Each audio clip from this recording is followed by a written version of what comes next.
كاتو. ازيكم حبايبي، عاملين ايه؟ يا رب دايما تكونوا بخير. النهارده بقى هنخلي الليفت الجميل دوت مع بعضينا حاجه كده بطريقه جميله جدا. يقعد لاطول فتره ممكنه، ما يبص مننا ولا يتهري ولا يسود. طبعا الليفت تكون تكون الليفتايه تقيله كده وجميله عشان ما تبقاش مشيخه من جواها. جبنا بقى الليفت، طبعا نضفناه كويس وشيلنا منه العروق ونضفنا منه الاجزاء اللي فيها اللي بتبقى في الارض، اللي بتبقى مزروعه منه في الارض دي، قطعناها ونضفناها وغسلناه كويس ونقعناه وغسلناه، نضفناه خالص كده. طبعا المخلي الليفت ده في فصل الشتاء معروف طبعا بيه، دي حاجه جميله جدا، كلنا بنحب مخلل الليفت. ولو احنا عايزين بقى ممكن نقعده فتره طويله نخزنه رمضان، بنسيبه كده زي ما هو بتنضف كده، وبن بنعبيه في البرطمانات سليم كده. لو احنا بقى ناكل منه اكل سريع طبعا في خلال 3 4 ايام. نقطعه بقى يا حبايبي مع بعضينا، ممكن بقى نقطعه بالسكينه او معانا القطاعه بتاعت مخصصه لللف كده، يديله منظر حلو.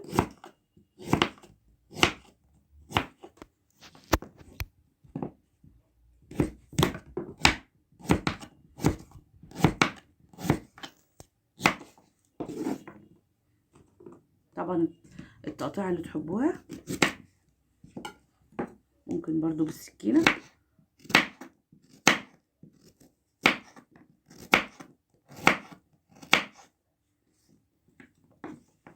ممكن التقطيعه تبقى اكبر من كده زي ما انتوا عايزين، بالطول كده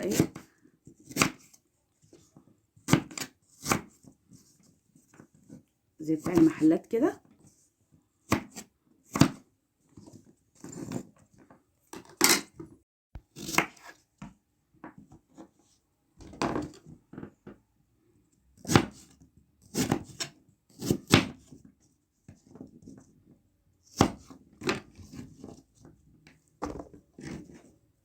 هنخلصه بقى يا حبايبي ونرجع له كده. خلاص قطعنا كله جميل قوي زي بتاع المحلات بالظبط الجاهزه.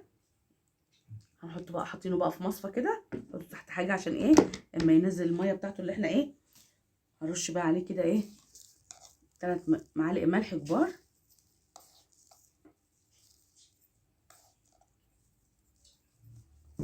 نقلبه كده ونسيبه كده مدة ساعة لما ينزل المية بتاعته.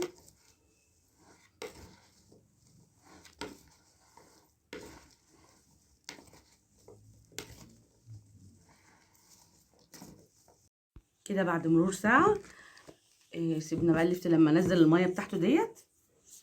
الخطوة دي كويسة جدا عشان ينزل المية بتاعته اللي هي المزرقة ديت، وطبعا بيبقى لها ريحة كده مش كويسة، نفاذة. هنسيبه بقى ومعانا هنا بقى البنجر اللي هيخلي الشكل بتاعه لونه كده احمر وجميل، لون وردي وجميل جدا، وكمان يبقى مفيد لان انتوا عارفين فوائد البنجر للانيميا ومفيد جدا. هنقشر بقى البنجريه ديت.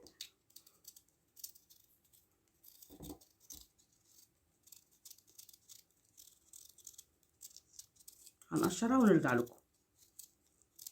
كده قشرنا البنجريه بتاعتنا، طبعا كنا غسلناها الاول كويس.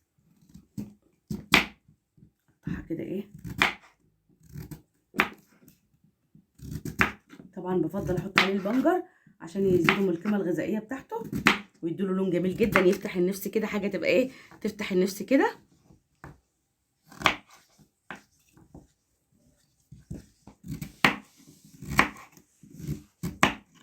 بتاعنا طبعا نضيفه متعقم، ومعنا هنا لتر ميه. اللتر ميه عليه 4 معالق ملح، وما تنسوش ان احنا كنا رشين ملح على على اللفت بتاعنا، فلازم نعرف ان احنا نقلل الملح عشان ميبقاش حادق مننا.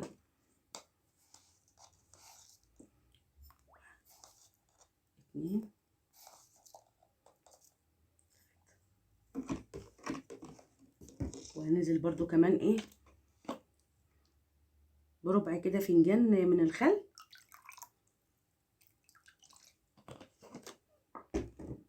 لو احنا طبعا هنسيب فتره طويله اللفت بتاعنا. طبعا ما يفضلش ان احنا نحط عليه خل عشان هيستوي مننا ويطري بسرعه، فده عشان يبقى سريع للاكل بسرعه مش للتخزين. ننزل بقى باللفت كده نحط مقدار نص كده البرطمان،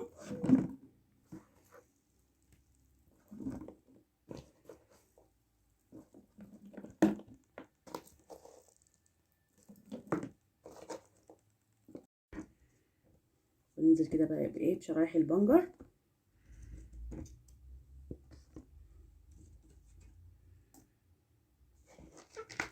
ننزل باللفت بقى بقيه اللفت،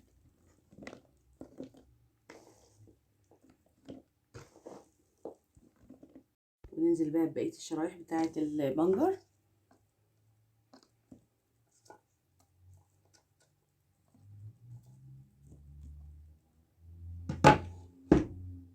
خلاص هننزل بقى بالمحلول الملح اللي احنا عملناه.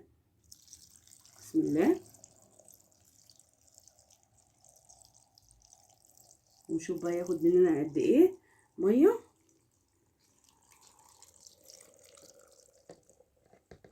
حطينا المحلول الملح بتاعه وظبطناه، ونقفله بقى كويس.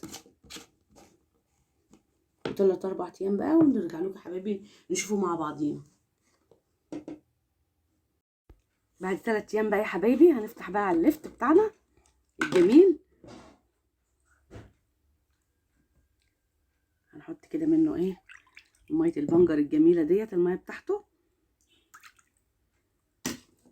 ونطلع كده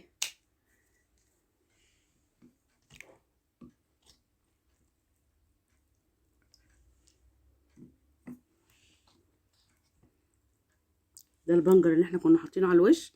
لسه هنطلع اللفت معانا.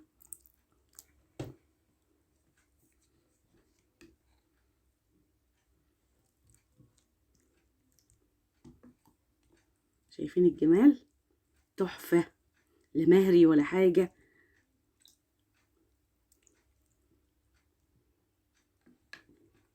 ايه الجمال ده، حاجه كده عظمه.